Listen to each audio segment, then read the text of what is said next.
Good morning. পূর্বাস লাইফস্টাইলে সবাইকে স্বাগত জানিয়ে আজকের আর একটা নতুন ব্লগ শুরু করছি। আশা করি আপনারা সকলে ভালো আছেন। তো আজকে হচ্ছে গিয়ে শনিবার, আর আজকে রাখি পূর্ণিমা, তাই না? 9ই আগস্ট রাখি পূর্ণিমা।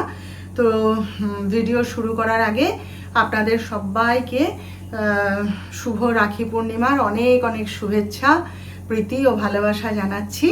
আশা করি আপনাদের সবাইয়ের এই আজকের এই দিনটা খুব ভালো কাটছে এবং কাটবে। তো যাই হোক, সকালবেলায় আজকে তো পূর্ণিমা, যেহেতু সে কাল থেকেই লেগেছে, তো আজকে যেহেতু রাখি পূর্ণিমা, তো সব ঠাকুরকেই রাখি পরালাম। সব ঠাকুরকে নয়, সরি, আমার কানাইকে, আমার গোবিন্দকে, গুরুদেবকে রাখি পরিয়েছি, আপনাদের দেখাচ্ছি। চলুন। আর একটু পূর্ণিমার পুজো করলাম ফল মিষ্টি দিয়ে। পুজো করে উঠে এবার এসছি একটুখানি খাবার জোগাড় করব। এখন বাজে হচ্ছে 11টা, পুরো 11টাই বেজে গেছে আজকে। তো যাই হোক, চলুন তাহলে আজকের ব্লগটা এখান থেকে শুরু করলাম। আজকে খুব মানে ভালো একটা দিন, আনন্দের একটা দিন। আমাদেরও বিকেলবেলায় অনুষ্ঠান আছে, আপনাদের সঙ্গে অবশ্যই যতটা পারবো শেয়ার করব। তো চলুন এখন আগে ঘর সংসারের কাজ শেষ করি, আপনারা সঙ্গে থাকুন, আমার দেখতে থাকুন। এই যে আজকে পূর্ণিমার পুজো করেছি, আর এই যে দেখুন আমার গোপালকে রাখি পরিয়ে দিয়েছি। এই যে বড় গোপালকে পরিয়েছি, এই দেখুন ছোট গোপালের হাতেও রাখি পরিয়ে দিয়েছি। ওই যে আমার কানাইয়ের হাতে রাখি দেখতে পাচ্ছেন, ওই যে দেখুন কানাইয়ের হাতে রাখি পরিয়ে দিয়েছি। আর এই যে গুরুদেবের ছবিতেও রাখি পরিয়ে দিয়েছি। আর আজকে যেহেতু পূর্ণিমা, সেহেতু অন্নভোগ তো দেবো না, ওই জন্য ফল মিষ্টি দিয়ে এই যে পুজো দিলাম সবার।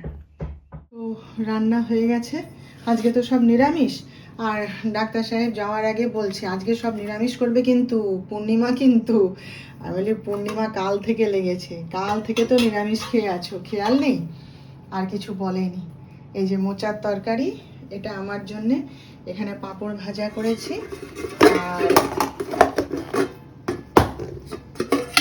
এই যে মুগের ডাল। ব্যাস, এই আজকে ঝটপট করে বাজার থেকে এসে রান্না করে ফেললাম। বাজে এখন হচ্ছে 6টা। তো একটুখানি আমাদের ক্লাবে যাচ্ছি, কারণ আজকে ওখানে রাখি পূর্ণিমার অনুষ্ঠান আছে, আমাদের সবাইকেই যেতে বলেছে। তো আমার তো এবার প্রথম বছর, তো জানি না কিছুই, দেখি কি হয় ওখানে গিয়ে, কেমন অনুষ্ঠান হয়, কি ব্যাপার কিছুই জানি না। তো আমার বন্ধুরা সব ফোন করছিল, ওরাও বাড়ি থেকে বেরিয়েছে। আমাদের 5টায় যেতে বলেছিল, কিন্তু এত রোদ না, ওই জন্য কেউ বেরোয়নি। তো এখন সবাই যাচ্ছে, তো আমাকে ফোন করছে যে চলে আয় চলে আয়। তো যাই একটু দেখি, আপনারাও সঙ্গে চলুন, দেখি কত দূর কী শেয়ার করতে পারি, কি হয় ব্যাপারটা, হ্যাঁ কি আনন্দ হয়, সব কিছুই দেখি। চলুন যাই। আর এই যে আমি রেডি হয়ে নিয়েছি, আজকে একটুখানি শাড়ি পরলাম, ইচ্ছে করলো সবাই আমরা শাড়ি পরবো ঠিক করেছিলাম। তো এই যে এই শাড়িটা পরেছি, পরে রেডি হয়ে নিয়েছি।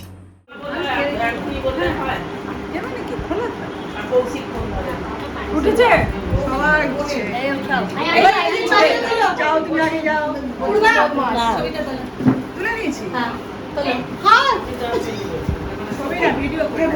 ভিডিও করছো? আমার ফুলের মাথা পড়ে গেছে। ওই ফুল খুলে পড়ে গেছে। ফুল পড়ে গেছে। ছেলের কাছে সোজা করে কে বলে তো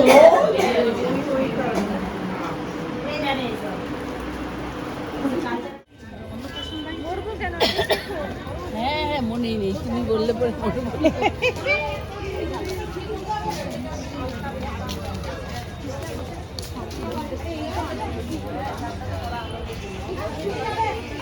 এসো। তো আমরা এখন সবাই মিলে এই যে রামসাগর পুকুর পাড়ে যে পার্কটা আছে সেইখানে এসেছি। এইখানে সবাই মিলে দাঁড়িয়ে আছি। এই পার্কে যারা আসছে তাদের সবাইকে রাখি পরানো, এই যে দেখুন রাখি পরানো হচ্ছে সবাইকে, নাকি প্রত্যেক বছর এইভাবে মানে রাখি পরানো হয়। এই যে সবাইকে রাখি পরানো হচ্ছে, বাচ্চাদেরকেও চকলেট দেওয়া হয়ে গেছে। মানে এই পার্কটা ইভিনিং। তো এখন বাজে হচ্ছে 7টা 5। এই মাত্র ফিরলাম। তো খুব আনন্দ হয়েছে, খুব আনন্দ হয়েছে। প্রথম বছর ভীষণ ভালো লাগলো। সবাইকে রাখি পরানো হয়েছে, মিষ্টি খাওয়ানো হয়েছে, আবার টিফিন দিয়েছে জানেন। এই যে এসে ঢেলে রাখলাম, এই যে দেখুন টিফিন দিয়েছে আবার। আমি তো এগুলো খাবো না, সেই জন্য আমি নিয়ে চলে এসেছি। তো যাই হোক, আর এই যে রাখি পরিয়েছে। গতকালও রাখি পরিয়েছিল, কিন্তু গতকাল আমরা তো রাখি পরাইনি। এবার যাদের আজ অনেকেই আসেনি, তো ওদের জন্য রাখি নিয়ে গেছিলাম, সে রাখিগুলো আর পরাতে পারিনি। গতকাল যারা রাখি পরিয়েছে আপনাদের তো দেখিয়েছি, আর এগুলো আজকে পরিয়েছে। তো খুব ভালো লাগলো, মানে কি বলবো, ভাষায় প্রকাশ করতে পারবো না। খুব আনন্দ হয়েছে, খুব ভালো লেগেছে, ভীষণ ভালো লেগেছে। তো আর ওরা সবাই হচ্ছে, অনেকে আবার আজকে কি জানেন, ওই যে সুবর্ণ জয়ন্তী হল আছে আমাদের এখানে, সেখানে শুভমিতা আসছে। তো অনেকেই আবার ওখান থেকে শুভমিতার অনুষ্ঠান দেখতে গেল। তো ডাক্তার সাহেব তো যাবে না, তাহলে আমি আর কার সাথে যাব? আমার একটু দেখার ইচ্ছে ছিল, দেখতে যাওয়ার ইচ্ছে ছিল, কিন্তু একা একা কি আর যাবো বলুন। তো যাই হোক, আমি তো চলে এলাম, আর আমরা বন্ধুরাও চলে এসেছি। আর আরও অর্ধেক তারা সব, আরও যারা সব বন্ধুরা আসেনি, আমি তাদের চিনি না, যারা আসেনি তাদের বাড়িতে গেল রাখি টাকি পরাবে। আমরা আর যাইনি, আমরা ওখান থেকেই বাড়ি চলে এসেছি। তো খুব আনন্দ হয়েছে, খুব আনন্দ হয়েছে। নিজেরা তো রাখি পরেইছি, আবার পার্কে যারা এসেছিলো, ঘুরে বেড়াচ্ছিলো, তাদের সবাইকে রাখি পরানো হয়েছে, চকলেট দেওয়া হয়েছে। ভীষণ ভালো লাগলো, আজকের দিনটা ভীষণ ভালোভাবে কাটলো। এত আনন্দ হবে আমি ভাবতে পারিনি। হ্যাঁ, ভীষণ মজা লেগেছে। আর কি বলবো, এই চলে এলাম। এবারে ড্রেস চেঞ্জ করে এবারে সন্ধ্যা দেখাই। আর কি, জয়ন্তীদির সঙ্গে দেখা হলো, জয়ন্তীদি এসছে, ভীষণ ভালো লাগলো। কথা বললাম, গল্প করলাম, হাসি মজা করলাম সবার সাথে। নতুন আরও সবার সাথে পরিচয় হলো, খুব ভালো লাগলো। কত রাখি পরিয়েছে আমায়, দেখুন। এই যে এত আনন্দ লাগছে না, আমি আপনাদের বোঝাতে পারছি না, এত আমার আনন্দ লাগছে। দেখছেন, আমি রাখিগুলো সব এক জায়গায় করে নিয়ে দেখছিলাম যে কীরকম। এই যে, আর এই যে রাখিটা দেখছেন, আপনারা সেদিন দেখেছেন, এই রাখিটা যে পরিয়েছিল সে আমার ছোট বোনের মতন। খুব ভালোবাসে আমায়, জানেন, খুব ভালোবাসে আমায়, দিদি দিদি করে সব সময়। আর এই যে রাখিটা যেদিন আমায় পরেছিল না, সেদিন আমি যে জামাটা পরে গেছিলাম তার সঙ্গে পুরো ম্যাচ করে গেছিল। সবাই বলছে ওখানে, তোমার রাখিটা তোমার জামার সঙ্গে ম্যাচ করে গেছে। কি সুন্দর দেখুন রাখিটা, প্রতিটা রাখিই সুন্দর, খুব ভালো লাগছে। আর তাই এগুলো সব এক জায়গায় করে নিয়ে দেখছিলাম একটু দাঁড়িয়ে দাঁড়িয়ে। আজকে যারা সব রাখি পরিয়েছে আপনাদেরকে দেখালাম, তার মধ্যে এই যে ফুলের রাখিটা যে মেয়েটা পরিয়েছে, তার সঙ্গে আমার এই নিয়ে দুবার আলাপ হলো। এই যে ফুলের রাখিটা, খুব ভালো মেয়ে, আমার ভীষণ ভালো লেগেছে তার সঙ্গে আলাপ করে। আমি ওখানে দাঁড়িয়ে কথা বলছি, হঠাৎ আমাকে হাত ধরে টেনে নিয়ে গিয়ে এই ফুলের রাখিটা পরিয়ে দিল। ও সবার জন্যই আজকে ফুলের রাখি নিয়ে এসেছিলো, সবাইকে এই ফুলের রাখি একটা করে পরিয়ে দিচ্ছে। এই যে হঠাৎ করে হাত ধরে টেনে নিয়ে গেল, গিয়ে এটা পরিয়ে দিল। দিয়ে আমাকে বলছে যে বলো, রবীন্দ্রনাথ তো এই রাখি প্রচলন করেছিলেন তাই না? আমি বলি যে হ্যাঁ, তাই তো। তো মনে হলো তখন যে হঠাৎ করে আমাকে এই কথা কেন বললো। তারপরে মনে হলো কি, বাড়িতে এসে যে আপনাদের সাথেও একটুখানি গল্প করি। রাখি পূর্ণিমা তো আজকের দিনটা, আমি যা জেনেছি তা আপনাদের জানাবো বলেইছি। তো ব্যাপারটা হচ্ছে যে রাখি পূর্ণিমা বলছি, রাখির প্রচলন করেছিলেন রবীন্দ্রনাথ ঠাকুর, সে তো আমরা সবাই জানি তাই না? তো ওই যে 1905 সালে বঙ্গভঙ্গ আন্দোলন যখন হয়, তখন রবীন্দ্রনাথ ঠাকুর আমাদের হিন্দু মুসলিমদের মধ্যে ভ্রাতৃত্ববোধ জাগিয়ে তোলার জন্যে এই রাখি পূর্ণিমার প্রচলন করেছিলেন, তাই তো? লর্ড কার্জন 1905 সালে যখন বঙ্গভঙ্গ করে দেওয়ার মানে ব্যবস্থা করেছিলেন, তখন রবীন্দ্রনাথ এবং গোটা ব্রাহ্ম সমাজ এর প্রতিবাদ করেছিলেন আর কি। করে তখন রবীন্দ্রনাথ ওই হিন্দু মুসলিমকে মানে ঐক্য সূত্রে বাঁধার জন্যে এই রাখি পূর্ণিমার প্রচলন করেছিলেন। তো সেই থেকেই রাখি পূর্ণিমার প্রচলন শুরু। কিন্তু ব্যাপারটা হচ্ছে, রবীন্দ্রনাথ এই রাখি পূর্ণিমার কনসেপ্টটা পেলেন কোথা থেকে, তাই না? এই রাখি পূর্ণিমা তখন থেকে শুরু হলেও কিন্তু আমি দেখছি তারও অনেক আগে পৌরাণিক যুগে বা মানে কিছু ধর্মীয় প্রেক্ষাপট আছে, সেখান থেকে কিন্তু মানে বলা যায় যে রাখি পূর্ণিমার শুরু। হ্যাঁ, আমি দেখছিলাম, আমি পড়ছিলাম, আপনারা তো জানেন আমার এই সমস্ত বিষয়ে ভীষণ কৌতূহল, আমি পড়ি, আমার ভালো লাগে। তো বলছে যে এর যেমন এইটা এরকম রবীন্দ্রনাথ ঠাকুর যে রাখি পূর্ণিমার প্রচলন করেছিলেন, এই রাখি পূর্ণিমা কিন্তু প্রচলন হয়েছিল আজ থেকে বহু বহু যুগ আগে। কিভাবে না, বলছে যে আমাদের ভগবান শ্রীকৃষ্ণ ধর্মীয় প্রেক্ষাপট আর কি এটা। তো বলছে যে ধর্মীয় প্রেক্ষাপট অনুযায়ী যখন ভগবান শ্রীকৃষ্ণ শিশুপালকে বধ করার জন্যে তার সুদর্শন চক্র ছেড়েছিলেন আর কি, তখন তার হাতে আঘাত লেগেছিল, সেই আঘাতে তার রক্তপাত হয়েছিল আর কি। তো সেই রক্তপাতে যখন হচ্ছে তখন দ্রৌপদী তার শাড়ির আঁচল থেকে কাপড় ছেড়ে শ্রীকৃষ্ণের হাতে বেঁধে দেন সেই রক্ত বন্ধ করার জন্যে। তো সেই তখন থেকেই তখন শ্রীকৃষ্ণ অবাক হয়ে যান, দিয়ে তখন শ্রীকৃষ্ণ তাতে মানে ভীষণ আপ্লুত হয়ে যান এবং দ্রৌপদীকে কথা দেন যে তাকে নিজের বোন হিসেবে উনি স্বীকৃতি দেন এবং বলেন যে মানে বিপদে আপদে সমস্ত কিছুতেই তিনি দ্রৌপদীর পাশে থাকবেন এবং তাকে রক্ষা করার প্রতিশ্রুতি দেন আর কি। তো তারপরে আমরা জানি দ্রৌপদীর বস্ত্রহরণের কথা, যখন কৌরব সভায় দ্রৌপদীর বস্ত্রহরণ হচ্ছিল তখন দ্রৌপদী তার কৃষ্ণ তো তার সখা হলো, তার বন্ধু হলো, তো দ্রৌপদী তখন কৃষ্ণকে করেছিলেন, স্মরণ করেছিলেন, বলেছিলেন কি না যে ত্রাহি মাম রক্ষ। হ্যাঁ, দ্রৌপদী একটাই কথা বলেছিলেন কৃষ্ণকে উদ্দেশ্য করে যে ত্রাহি মাম রক্ষ। এবং শ্রীকৃষ্ণ কিভাবে দ্রৌপদীকে সাহায্য করেছিলেন সেটা তো আমরা জানি। তো বলছে যে সেই থেকে মানে এই রাখি বন্ধনের মানে মূলত প্রচলন হয় আর কি। তারপরে এর একটা পৌরাণিক ইতিহাসও আছে, সেটাও পড়লাম। সেটা হচ্ছে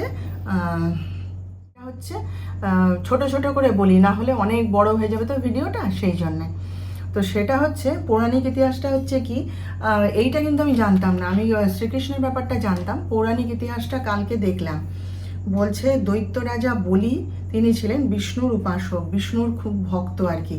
তো সেই বলি যখন পরাজিত হলেন, তার রাজ্য হারা হলেন, তখন বিষ্ণু তাকে সাহায্য করার জন্যে ওই করেন কি বলে তার রাজ্যে চলে আসেন, বিষ্ণু লোক ছেড়ে দিয়ে, লক্ষ্মীকে ছেড়ে দিয়ে উনি এতে চলে আসেন, বলির রাজ্যে চলে আসেন এবং বলির সঙ্গে থাকতে শুরু করেন, তার রাজ্যকে রক্ষা করার চেষ্টা করেন আর কি। তো এবারে বিষ্ণু লোকে তখন লক্ষ্মী একা হয়ে গেছে, বহুদিন একা থাকার পর লক্ষ্মী কি করলো, ছদ্মবেশ নিয়ে বলি রাজার কাছে এলো, এসে বলি রাজার কাছে তার স্বামী যে এসে কি জানালো যে না তার স্বামী হচ্ছে, বলি রাজাকে হাতে রাখি পরিয়ে দিল, ভাই বলে স্বীকার করলো এবং বলল যে যত তার স্বামী এরকম নিরুদ্দেশ হয়ে গেছে আর যতদিন না তিনি তার স্বামীকে ফিরে পাচ্ছেন ততদিন তিনি বলি রাজার কাছেই থাকবেন, বলি রাজা যেন তাকে আশ্রয় দেন। তো সেই রকম তখন হচ্ছে হ্যাঁ, এই কথা বলে ওই শ্রাবণী পূর্ণিমায় লক্ষ্মী বলি রাজার হাতে রাখি বেঁধে দিলেন। তো বলি রাজা তখন খুব অবাক হয়ে গেলেন, যে তখন বলছেন তুমি আমার কাছে হঠাৎ করে আমার হাতে এরকম রাখি বাঁধলে কেন, তুমি কি চাও? তখন লক্ষ্মী নিজের আত্মপরিচয় দিলেন, নিজের স্বরূপ প্রকাশ করলেন, করে সমস্ত কথা বলি রাজার কাছে প্রকাশ করলেন। তখন কি বলছে, তখন বলি রাজা তাতে মুগ্ধ হয়ে তখন তিনি বিষ্ণুকে বললেন যে তুমি লক্ষ্মীর সাথে বিষ্ণুর লোকে ফিরে যাও। এবং তিনি বলছে বলি রাজা, আমরা বলি না, আমরা পড়েছি তো অতি মানে হতলঙ্কা আর অতি দানে বলির বদ্ধ, কথা আছে না একটা। তো বলছে বলি রাজা এই বিষ্ণু আর লক্ষ্মীর জন্যে সব কিছু, নিজের সব কিছু ত্যাগ করে দিয়েছিলেন, সর্বস্ব ত্যাগ করেছিলেন। তো সেই থেকে আমরা হিন্দুরা কি করি, আমরা এই যে রাখি বন্ধন উৎসবটা পালন করি, এটা হচ্ছে শ্রাবণী পূর্ণিমায়, তাই না? আমরা হিন্দুরা শ্রাবণী পূর্ণিমায় এই রাখি বন্ধন উৎসবটা পালন করি। তো বলছে সেই থেকে এই শ্রাবণী পূর্ণিমা তিথিতে প্রত্যেক বোনেরা তাদের ভাইদের হাতে রাখি পরিয়ে রাখি বন্ধন উৎসবটা পালন করে, বুঝলেন তো? এই হচ্ছে রাখি বন্ধন উৎসবটা প্রচলন হওয়ার মানে আসল মানে কি বলবো কনসেপ্ট আর কি, আসল ভাবে কিভাবে প্রচলন হলো কি হলো সেইটা। তো আমি এটা কালকে বসে বসে পড়ছিলাম। আপনারা তো জানেন আমার ভীষণ কৌতূহল এইসব বিষয়ে, তো সেইটা আমি কালকে পড়ছিলাম, পড়ে ভালো লাগলো। শ্রীকৃষ্ণের ব্যাপারটা আমি জানতাম যে সেই তখন থেকেই রাখির প্রচলন হয়েছিল, সেটা আমি জানতাম, কিন্তু এই বলিরাজার ব্যাপারটা জানতাম না। ওটা কালকে দেখছে। ওই যে একটা কথা আছে না যে ভদ্রাকালে রাখি পরাতে নেই, বা ভদ্রাকালে কোনো মঙ্গল কাজ করতে নেই। এবার আমি ভাবতাম ভদ্রাকাল মানে কোনো সময় হবে আর কি, যেমন আমাদের বলে না এই সময় পড়াতে নেই, ওই সময় পড়াতে নেই, সেই সময় পড়াতে নেই, সব বলে। আমি ভাবছিলাম ভদ্রাকাল বলে বুঝি সেরকমই কিছু। ব্যাপারটা তা নয়। ব্যাপারটা হচ্ছে বলছে দুটো কাহিনী আছে, দুটো ঘটনা পাওয়া যায় কেন ভদ্রাকালে রাখি পরানো হয় না। বলছে যে একটা কাহিনী অনুসারে শনিদেবের বোন হচ্ছে ভদ্রা, শনিদেবের বোনের নাম হচ্ছে ভদ্রা। এবার এই ভদ্রা হচ্ছে মানে খুব উগ্র প্রকৃতির, এবং তিনি যত কিছু মানে ওই ভদ্রাকালে যদি কাজ করা হয় তাহলে যত কিছু মাঙ্গলিক কাজ, শুভ কাজ যা কিছু হবে সেটা সফল হয় না, ব্যর্থ হয়ে যায়।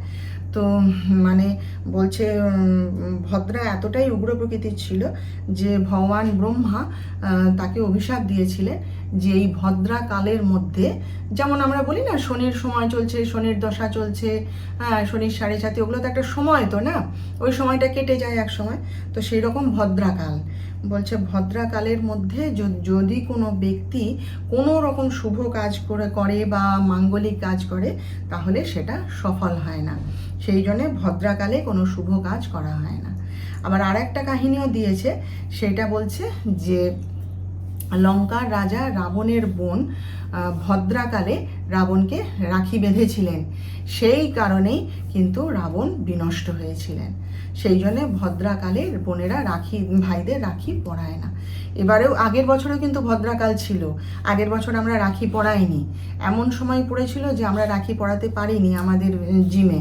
তো তখন তো আর আমি ক্লাবে যেতাম না, তখন আমি জিমে যেতাম, সেই জন্য আমরা রাখি পরাইনি, এমনি হাতে হাতে দিয়ে দিয়েছিলাম প্যাকেট শুদ্ধ। তো এবারেও কিন্তু শুনলাম ভদ্রাকাল পড়েছিল, সেটা হচ্ছে সকাল 9টা থেকে রাত্রি সকাল 9টা থেকে 10:30 পর্যন্ত না, এরকম কি একটা সময়। তো ভালোই হয়েছে, সেই সময়টা তো আমাদের কোনো কাজও ছিল না, আমরা কাউকে কোনো রাখি পরাইও নি, কিছুই না। তো এই হচ্ছে ভদ্রাকালের ব্যাপারটা। আমি এই দুটো জিনিস জানতে পারলাম, জানেন। আমি তো এগুলোর উপরে পড়াশোনা করি, আপনাদের তো বলেইছি। তো এই হচ্ছে ব্যাপার আছে।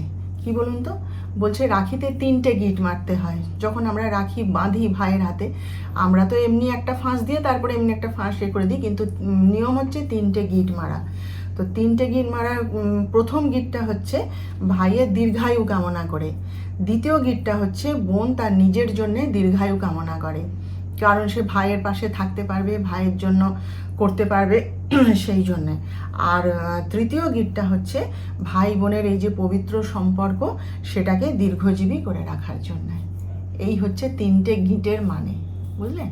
তো যাই হোক, আজকের রাখি বন্ধন উৎসবটা খুব ভালো লেগেছে।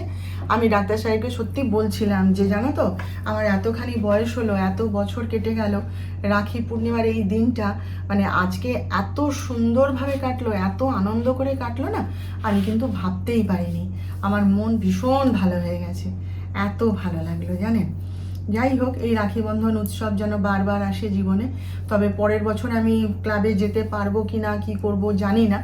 তো যাই হোক, এই বছরটাই অ্যাটেন্ড করলাম। আমি বিশেষ করে ওই জন্যই দৌড়ে দৌড়ে গেছিলাম, জানেন, যে ওরা সবাই বলেছিল যে আসবে, ভীষণ মজা হয়, ভীষণ আনন্দ হয়। চৈতালিদি বলেছিল তুমি ঢোকো না আস্তে আস্তে, প্রতিটা অনুষ্ঠানে তুমি দেখতে পাবে আমাদের কীরকম আনন্দ হয়। আমি সেই জন্যই মূলত গেছিলাম আজকে, বুঝলেন তো। এবং সত্যি কথা খুব আনন্দ হয়েছে। রাখি পরানোটা ঠিক আছে, রাখি সবাই পরিয়েছে, ভীষণ আনন্দ, কিন্তু তার থেকেও বড় আনন্দ এই যে মিলে মিশে হই চই করা, আনন্দ করা, হ্যাঁ আমার সব মিলিয়ে খুব ভালো লেগেছে। তো এই উৎসবটা রাখি বন্ধন উৎসব, এটা আমাদের মানে একটা মধুর সম্পর্ক, ভাই বোন বা এখন তো বন্ধুদেরও আমরা পড়াই, হ্যাঁ, তো এই যে একটা সুন্দর সম্পর্ক এটাকে মনে করিয়ে দেয়, তাই না। তো এই দিনে বলছে বোনেরা তাদের ভাইদের হাতে রাখি বেঁধে দীর্ঘায়ু কামনা করে এবং ভাইরা তাদের বোনের সুনাম চিরকাল রক্ষা করার প্রতিশ্রুতি দেয়। এই হচ্ছে রাখি বন্ধন উৎসব, বুঝলেন। ভালো লাগেনি? আমার তো খুব ভালো লেগেছে জানতে পেরে। আমি যে কোনো বিষয়েই পড়ি, আমি আবার এখন কি পড়ছি জানেন তো? দুর্গাপূজা কখন শুরু হয়েছিল, কিভাবে শুরু হয়েছিল সেটা তো জানি, কিন্তু তার পরেও আমাদের জানার পরেও আরও কিছু আছে কিনা আমি সেইটা নিয়ে এখন পড়ছি, এবং আমি পড়ে নিয়ে সব মানে তথ্যগুলো এক জায়গায় করে আপনাদের সঙ্গে অবশ্য শেয়ার করব। কেমন লাগলো আজকের ভিডিওটা আপনারা জানাবেন। ভালো লাগলে একটা লাইক, শেয়ার ও সাবস্ক্রাইব করে প্লিজ জানিয়ে দেবেন।